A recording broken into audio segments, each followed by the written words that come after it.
ಆತ್ಮೀಯ H16 news ಅರ್ಥಾತ್ ಸೀತಾರಾಮ್ ನ್ಯೂಸದ ವೀಕ್ಷಕರೇ, ನಾನು ನಿಮ್ಮವ ಎಂ ಆಯುಧ ಮಲ್ಲಪ್ಪ ಜೊತೆ. ತಾವು ಈಗ ಸುದ್ದಿಗಳ ಲೋಕಕ್ಕೆ ಎಂಟ್ರಿ ಹೊಡಿತಾ ಇದ್ದೀರಿ. ಈ ಸುದ್ದಿಗಳನ್ನು ಪ್ರತಿಯೊಂದು ನೋಡೋ ಜೊತೆಗೆ ನಿಮ್ಮ ಅಭಿಪ್ರಾಯಗಳನ್ನು ಹಚ್ತಾ ಇರಿ. ಯಾಕಂದರೆ ಈ ಸುದ್ದಿಗಳು ನಿಮಗಾಗಿ, ನಿಮ್ಮ ಬದುಕಿಗಾಗಿ, ನಿಮ್ಮ ವೈಚಾರಿಕೆಗಾಗಿ, ನಿಮ್ಮ ತಿಳುವಳಿಕೆಗಾಗಿಯೂ ನಿಮಗೆ ಗೊತ್ತು. ಜೊತೆಗೆ ನಮಗೂ ನಿಮ್ಮೊಂದಿಗೆ ಇದೊಂದು ಮಾತಾಡುವಂಥ ಜೊತೆಗೆ ಸುದ್ದಿಗಳನ್ನು ಬಿಡುವಂಥ ಕೆಲಸ.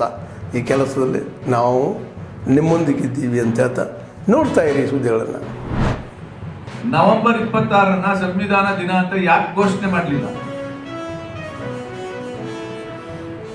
1950 ಜನವರಿ 26 ಸಂವಿಧಾನ ಜಾರಿಯಾದ ದಿನ. ಅವತ್ತಾದ್ರೂ ಘೋಷಣೆ ಮಾಡಬೇಕಾಗಿತ್ತು. ಸಂವಿಧಾನದ ಪೀಠಿಕೆಯ ಕೊನೆಯ ಲೈನ್ ಇದೆ, ನವೆಂಬರ್ 26, 1949 ಈ ದಿನ ಈ ಸಂವಿಧಾನವನ್ನ ಭಾರತೀಯರಾದ ನಾವು ನಮಗೆ ಶಾಸನವಾಗಿ ವಿಧಿಸಿಕೊಂಡಿದ್ದೇವೆ ಅಂತ ಹೇಳುತ್ತೆ. ಆದ್ರೆ ಇದನ್ನ ಪರಿಚಯಿಸುವಂತ ಕೆಲಸವನ್ನ ಮಾಡಲಿಕ್ಕೆ ಭಾರತೀಯ ಜನತಾ ಪಾರ್ಟಿ, ಅದರಲ್ಲೂ ವಿಶೇಷವಾಗಿ ನರೇಂದ್ರ ಮೋದಿಜಿಯವರು ಬರಬೇಕಾಗಿತ್ತು. ಸಂವಿಧಾನ ದಿನ ಅಂತ ಘೋಷಣೆ ಮಾಡಿದ್ಮೇಲೆ 2015 ನವೆಂಬರ್ 26 2 ದಿನಗಳ ಕಾಲ ಪಾರ್ಲಿಮೆಂಟ್ ಅಲ್ಲಿ ಸಂವಿಧಾನದ ಮಹತ್ವವನ್ನು ಕುರಿತು ಚರ್ಚೆ ನಡೆದಿದೆ. ಸ್ವಂತಹ ಐತಿಹಾಸಿಕವಾದಂತಹ ನಿರ್ಣಯ ತಗೊಂಡಂತ ನರೇಂದ್ರ ಮೋದಿ ಅವರೇ ಮತ್ತು ನರೇಂದ್ರ ಮೋದಿ ಅವರ ಕನಸಿದೆಯಲ್ಲ, ಈ ದೇಶ ಭಾರತದ ಸಂವಿಧಾನದ ಆಧಾರದ ಮೇಲೆ ನಡಿಬೇಕು ಅನ್ನೋ ಕನಸಿದೆಯಲ್ಲ, ಅದನ್ನ ನೆನಸು ಮಾಡ್ತಾ ಜನಜಾಗೃತಿಯನ್ನ ಮೂಡಿಸ್ತಾ, ಕಾನೂನಿನ ಅರಿವನ್ನ ನಾಗರಿಕರಲ್ಲಿ ಮೂಡಿಸ್ತಾ, ಹಕ್ಕುಗಳ ಜೊತೆಗೆ ಕರ್ತವ್ಯಗಳನ್ನು ಮನವರಿಕೆ ಮಾಡ್ತಾ ಭಾರತವನ್ನು ವಿಕಸಿತ ಭಾರತದ ಕಡೆಗೆ ಕರ್ಕೊಂಡು ಹೋಗ್ಲಿಕ್ಕೆ ಕಾರ್ಯಕ್ರಮಗಳನ್ನು. ಪರಶುರಾಮ್ ಪಿ, ದೃಶ್ಯ ಬೆಳಕು ಸಾಂಸ್ಕೃತಿಕ ಸಂಸ್ಥೆಯ ಅಧ್ಯಕ್ಷ. ಆತ್ಮೀಯರೇ, ತಮ್ಮೆಲ್ಲರಿಗೂ ಗೊತ್ತಿರುವಂತೆ ದೃಶ್ಯ ಬೆಳಕು ಸಾಂಸ್ಕೃತಿಕ ಸಂಸ್ಥೆಯು ಕಳೆದ 12 ವರ್ಷಗಳಿಂದ ಕಲಬುರಗಿಯಲ್ಲಿ ನಿರಂತರವಾಗಿ ದೃಶ್ಯ ಕಲೆ, ಸಾಹಿತ್ಯ ಮತ್ತು ರಂಗಭೂಮಿಗೆ ಸಂಬಂಧಪಟ್ಟಂತೆ ಸಾಂಸ್ಕೃತಿಕ ಕಾರ್ಯಕ್ರಮವನ್ನು ಏರ್ಪಡಿಸುತ್ತಾ ಬಂದಿದೆ. ನಮ್ಮ ಸಂಸ್ಥೆಯ ಮುಖ್ಯವಾದ ಕಾರ್ಯಕ್ರಮಗಳಲ್ಲಿ ಒಂದಂಥ ಅಖಿಲ ಭಾರತ ವಾರ್ಷಿಕ ಕಲಾ ಪ್ರದರ್ಶನವನ್ನು ನಾವು ಕಲಬುರಗಿ ರಂಗಾಯಣದಲ್ಲಿ ಹಮ್ಮಿಕೊಂಡಿದ್ದೇವೆ. ದಿನಾಂಕ 30ರಂದು ಬೆಳಗ್ಗೆ 11 ಗಂಟೆಗೆ ಕಾರ್ಯಕ್ರಮವನ್ನು ಉದ್ಘಾಟನೆ ಆಗಲಿದೆ. ಕಲಾ ಪ್ರದರ್ಶನವನ್ನು ಗುಲ್ಬರ್ಗ ವಿಶ್ವವಿದ್ಯಾಲಯದ ವಿಶ್ರಾಂತ ಕುಲಪತಿಗಳಾದಂಥ ಡಾಕ್ಟರ್ ವಿ ಟಿ ಕಾಂಬ್ಳೆ ಅವರು ಉದ್ಘಾಟಿಸಲಿದ್ದಾರೆ. ಮತ್ತು ಪ್ರಶಸ್ತಿ ಪ್ರದಾನವನ್ನು ನಾಡಿನ ಹೆಸರಾಂತ ಲೇಖಕರು ಮತ್ತು ರಂಗಕರ್ಮಿಗಳು ಮತ್ತು ಸಿನಿಮಾ ನಿರ್ದೇಶಕರು ಆದಂಥ ಡಾಕ್ಟರ್ ರಾಜಪ್ಪ ದಳವಾಯಿ ಬೆಂಗಳೂರು ಅವರು ಪ್ರಶಸ್ತಿ ಪ್ರದಾನ ಮಾಡಲಿದ್ದಾರೆ. ಡಾಕ್ಟರ್ ಸುಜಾತ ಜಂಗಮಶೆಟ್ಟಿ ರಂಗಾಯಣದ ನಿರ್ದೇಶಕರು ಮತ್ತು ಜಗದೀಶ್ವರಿ ಶಿವಕೇರಿ ಕನ್ನಡ ಮತ್ತು ಸಂಸ್ಕೃತಿ ಇಲಾಖೆಯ ಉಪನಿರ್ದೇಶಕರು ಅವರು ಮುಖ್ಯ ಅತಿಥಿಗಳಾಗಿ ಆಗಮಿಸಿದ್ದಾರೆ. ನಗರದ ಹಿರಿಯ ಕಲಾವಿದರಂಥ ಬಸವರಾಜ್ ರೇ ಉಪ್ಪಿನವರು ಕಾರ್ಯಕ್ರಮವನ್ನು ಅಧ್ಯಕ್ಷತೆ ವಹಿಸಲಿದ್ದಾರೆ. ಈ 3 ದಿನಗಳ ನಡೆಯುವ ಕಾರ್ಯಕ್ರಮದಲ್ಲಿ ಸುಮಾರು 70 ಚಿತ್ರ, ಛಾಯಾಚಿತ್ರ ಮತ್ತು ಶಿಲ್ಪ ಕಲಾಕೃತಿಗಳು ಪ್ರದರ್ಶನಗೊಳ್ಳಲಿವೆ. ಮತ್ತು ಈ 70 ಕಲಾಕೃತಿಗಳಲ್ಲಿ ಒಟ್ಟು 10 ಕಲಾಕೃತಿಗಳಿಗೆ ವಿವಿಧ ಪ್ರಶಸ್ತಿಗಳನ್ನು ನೀಡುತ್ತಿದ್ದೇವೆ.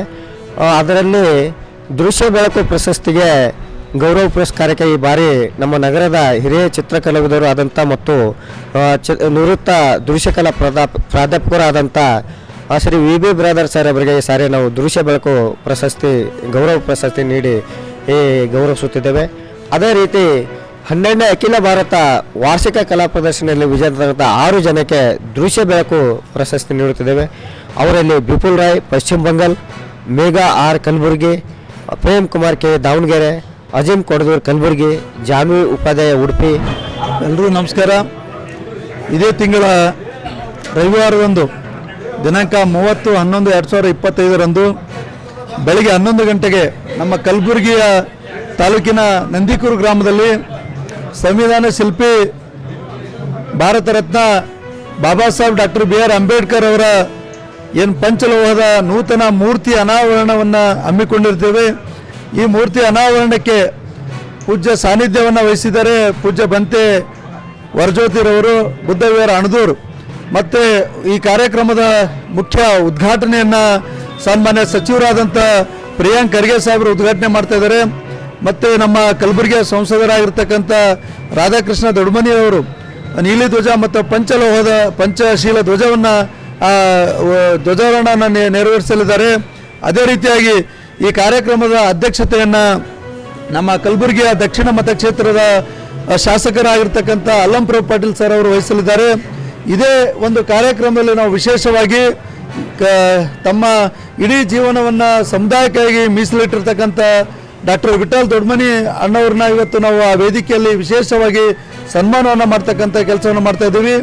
ಒಟ್ಟಾರೆಯಾಗಿ ಈ ಕಾರ್ಯಕ್ರಮದಲ್ಲಿ ಕಲಬುರಗಿ ಜಿಲ್ಲೆಯ ಇನ್ನೂರು ಸಚಿವರಾಗಿರ್ತಕ್ಕಂಥ ಡಾಕ್ಟರ್ ಶರಣಪ್ರಕಾಶ್ ಪಾಟೀಲ್ ಸಾಹೇಬರು ಬರ್ತಾ ಇದ್ದಾರೆ ಮತ್ತು ನಮ್ಮ KKDB ಅಧ್ಯಕ್ಷರು ಜವರ್ಗಿ ಮತಕ್ಷೇತ್ರದ ಶಾಸಕರಾಗಿರ್ತಕ್ಕಂಥ ಅಜಯ್ ಸಿಂಗ್ ಸಾಹೇಬರಾಗಿರ್ಬೋದು, ಉತ್ತರ ಮತಕ್ಷೇತ್ರ ಶಾಸಕರಾಗಿರ್ತಕ್ಕಂಥ ಕನೀಜ್ ಫಾತಿಮಾ ಮೇಡಮ್ ಅವರಾಗಿರ್ಬೋದು, ಮತ್ತು ನಮ್ಮ ಇನ್ನೋರ್ವ MLC ಆಗಿರ್ತಕ್ಕಂಥ ಜಗದೇವ್ ಗುತ್ತೇರ್ ಸಾಹೇಬರು ಆಗಿರ್ಬೋದು, ತಿಪ್ಪಣ್ಣಪ್ಪ ಕಮಕ್ನೂರ್ ಸಾಹೇಬರು ಮತ್ತು ಚಂದ್ರಶೇಖರ್ ಪಾಟೀಲ್ ಸಾಹೇಬರು, ಅದರಂತೆ ನಮ್ಮ KKTCಯ ಅಧ್ಯಕ್ಷರಾಗಿರ್ತಕ್ಕಂಥ ಅರುಣಕುಮಾರ್ ಪಾಟೀಲ್ ಸರ್ ಬರ್ತಾ ಇದ್ದಾರೆ, ಜಸ್ಕಾಂನ ಅಧ್ಯಕ್ಷರಾದಂಥ ಪ್ರವೀಣ್ ಪಾಟೀಲ್ ಅರ್ವಾಳ್ ಅವರು ಬರ್ತಾ ಇದ್ದಾರೆ ಮತ್ತು ನಗರಾಭಿವೃದ್ಧಿಯ ಅಧ್ಯಕ್ಷರಾದಂಥ ಮಜಾರ್ ಆಲಂ ಖಾನ್ ಬರ್ತಾ ಇದ್ದಾರೆ. ಇನ್ನೋರು HK ಸೊಸೈಟಿನ ಸದಸ್ಯರಾಗಿರ್ತಕ್ಕಂಥ ಪ್ರವೀಣ್ ದೇಶ್ಮುಖ್, ಡಾಕ್ಟರ್ ಪ್ರವೀಣ್ ದೇಶ್ಮುಖ್ ಅವರು ಕೂಡ ಆಗಮಿಸ್ತಿದ್ದಾರೆ.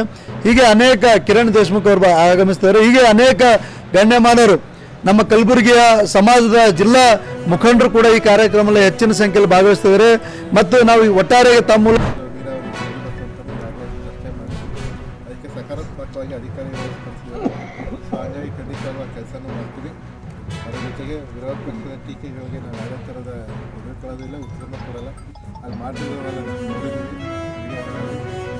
ಅವರು ಏನು ಮಾಡ್ತಿದ್ದಾರೆ ಅನ್ನೋದ್ರ ಬಗ್ಗೆ ಅವರೇ ಉತ್ತರ ಕೊಡಬೇಕು. ನನಗೆ ನಾನು ಅವ್ರನ್ನ ಈ ಮುಖಾಂತರ ಕೇಳೋದು 900 ಕೋಟಿ ಎಲ್ಲಿದೆ, 900 ಕೋಟಿ ಕಾಮಗಾರಿಗಳೇನಾಗಿದೆ ನಾವು ಅವರು ಕೊಟ್ಟರೆ ಅದ್ರ ಬಗ್ಗೆ ನಾನಂತೂ ಸುಳ್ಳು ಹೇಳೋ ವಿಚಾರ ಇಲ್ಲ. ನಾನು ಹೇಳ್ತಿದ್ದೀನಿ 85 ಕೋಟಿ ಅದು, SSDP 20 ಕೋಟಿ, PWD 25 ಕೋಟಿ, ಜೊತೆಗೆ ಹತ್ತಿ ಮಾರ್ಕೆಟು, ಅಂಬೇಡ್ಕರ್ ಶಾಲೆ, ಮೊರಾರ್ಜಿ ದೇಸಾಯಿ ಶಾಲೆ, ಕೋಲ್ಡ್ ಸ್ಟೋರೇಜ್, KEB ಸಬ್ಸ್ಟೇಷನ್, ಇಷ್ಟು ನನ್ನ ಕಾಮಗಾರಿಗಳು 2.25 ವರ್ಷದಲ್ಲಿ. ದೇವರಾಜ ಕ್ರೀಡಾಂಗಣದ ಕಾಂಪೌಂಡು, ಅಂಬೇಡ್ಕರ್ ಅಭಿವೃದ್ಧಿಗೆ ಅಂಬೇಡ್ಕರ್ ಭವನದ ಅಭಿವೃದ್ಧಿಗೆ 1 ಕೋಟಿ, ವಾಲ್ಮೀಕಿ ಸಮುದಾಯ ಭವನಕ್ಕೆ 1 ಕೋಟಿ, ಕನಕ ಭವನಕ್ಕೆ 75 ಲಕ್ಷ, ಜೊತೆಗೆ ಈಗ ಗ್ರಾಮೀಣ ಪ್ರದೇಶಗಳಲ್ಲಿ SCP ಗ್ರಾಂಟಲ್ಲಿ ರೋಡ್ಗಳು. ನಾನು TSP 2 ವರ್ಷದಲ್ಲಿ ಜೈನ್ ಕುರ್ಬಾಗ್ ಬಂದಿದೆ. ಇನ್ನು ಈ ವರ್ಷ ನಮಗೆ ಎಕ್ಸ್ಪೆಕ್ಟೆಡ್ ಮಾಡಿದ್ದೀವಿ 5 ಕೋಟಿ, ಅದರಲ್ಲಿ 3 ಕೋಟಿ ರಸ್ತೆಗಳ ಕೊಡ್ತಾರೆ ಅಂತ ಈಗಾಗಲೇ ಅದು ಅಪ್ರೂವ್ ಆಗಿದೆ. ಸೊ ಅದನ್ನು ಕೂಡ ಮುಂದಿನ ದಿನಗಳಲ್ಲಿ ಶುರು ಮಾಡ್ತೀವಿ. ಸುಳ್ಳು ಹೇಳೋ ಪ್ರಮೇಯ ನನಗಿಲ್ಲ, ಸುಳ್ಳು ಹೇಳಿ ನಾನು ಹೆಸರು ಮಾಡಬೇಕಾಗಿಲ್ಲ. ನಾನು ಯಾವುದೇ ಕಾರಣಕ್ಕೂ ಇದು ನನ್ನ ಕೈಲಾಗಿದ್ದೇ ಮಾಡಿದ್ದೀನಿ ಅಂತ ಹೇಳ್ತೀನಿ ಹೊರತು ನಾನು ಹಿಂದೆ ತಂದಿದ್ದ ಗ್ರ್ಯಾಂಟ್ಗಳ ಬಗ್ಗೆ ಮಾತಾಡಲ್ಲ. ಮುಂದೆ ತಂದು ಮಾಡಿದ್ರೆ ನಮ್ಮ ಕ್ಷೇತ್ರದ ಜನ ನನಗೆ ಆಯ್ಕೆ ಮಾಡಿದ್ದಾರೆ, ಅವ್ರ ಪ್ರಕಾರ ಕೆಲಸ ಮಾಡ್ತೀನಿ.